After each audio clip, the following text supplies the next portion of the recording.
Basically, I'll just read what's written here, what I wrote after some study. This is I was going to call it a sermon, but I'm not a preacher. I ain't got no preaching education or nothing like that.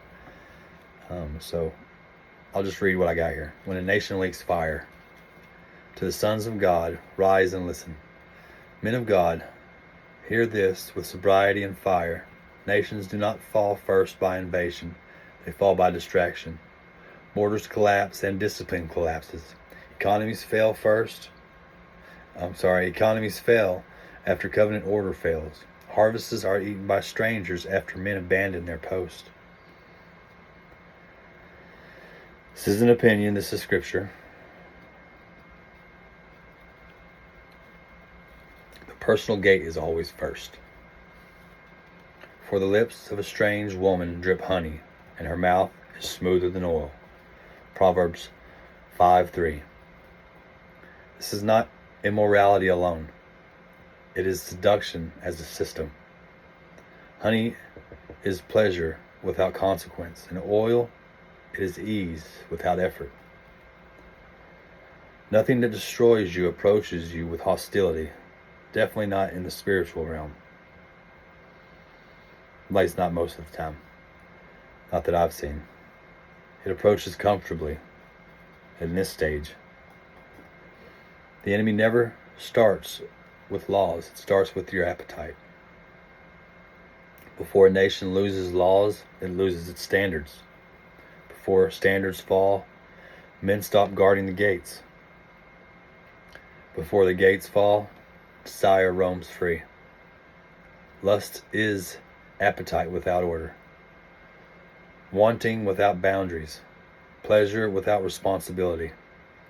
When appetite rules, reason surrenders. The turn when sweetness becomes a sword.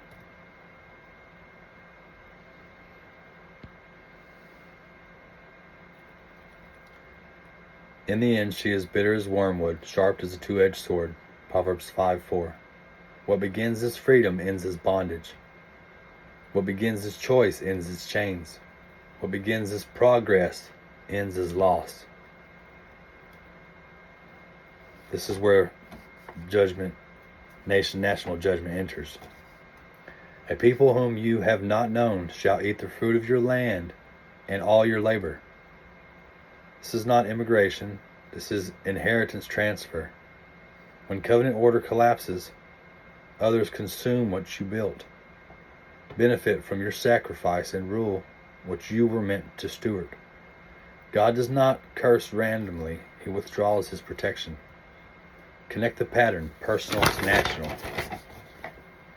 A nation is only as strong as its men. Governments reflect households. Households fall when fathers lose discipline. First lust weakens men, then leadership fails. Vigilance sleeps, and borders soften. This is not coincidence, this is covenantal law. The great lie of our time. The lie says private sin is no public consequence. Scripture says that a little leaven leavens the whole lump. When men stop guarding their eyes, they stop guarding their lands. Why the strange woman is a system. She whispers, you deserve comfort. You shouldn't have to fight. You shouldn't have to sacrifice. When men believe this, others take what they abandon. Yeshua confirms the war. The thief comes to steal, kill, and destroy. So true. He steals your attention, kills your vision, and destroys legacy. Wisdom does not fight temptation. It is in its territory. It denies access.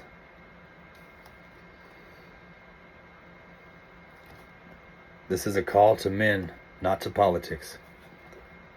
No law saves a nation without discipline. No election restores restraint. No army defends borders men will not defend spiritually. Revival begins in appetites and obedience. There is a promise if order is restored. If you want to hear it, I'll go ahead and tell it to you. The Lord will command the blessings in all that you undertake. Discipline sharpens men. Covenant protects inheritance. Our personal war as men, sons of God. You were not born to leak fire, so to speak. You were born to carry it. Guard your eyes. Guard your appetites. Guard your households. Guard your inheritance. When men stand, nations stand. If the men fall, nations follow. God bless.